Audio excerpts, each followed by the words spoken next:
அதை மாதிரி பழம் நம்ம கிடைக்கும்போது ஜாம் செய்ய வேஸ்ட் பண்ணக்கூடாதுன்னு சொல்லி நான் ஜாம் செஞ்சேன். இந்த ட்ரிப் செய்கிறது வந்து தேன் வரைக்கும் செஞ்சிட்ருக்கேன். அதுவும் டேஸ்ட் நல்லா, அந்த சப்பாத்தி ப்ரெட்டு கூட வந்து ஜாமாக தடவி சாப்பிடலாம். அந்த மாதிரி நான் வந்து செஞ்சு சாப்பிட்ருக்கேன்.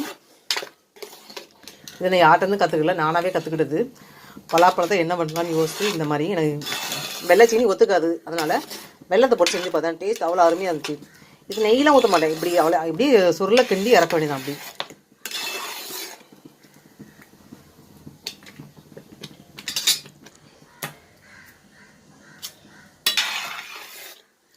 சுத்தமான வெள்ளமாக இருந்தால் நம்ம வந்து தனியாக காய்ச்சி ஊற்ற தேவையில்லை, அப்படியே டேரெக்டாக போட்டுக்கலாம், அச்சு வெள்ளத்தை போட்டுக்கலாம். வெள்ளை சீனி சேர்க்க வேண்டாம், மண்டை வெள்ளம் இல்லைன்னா அச்சு வெள்ளம், இந்த ரெண்டில் ஒன்று சேர்த்துக்கலாம்.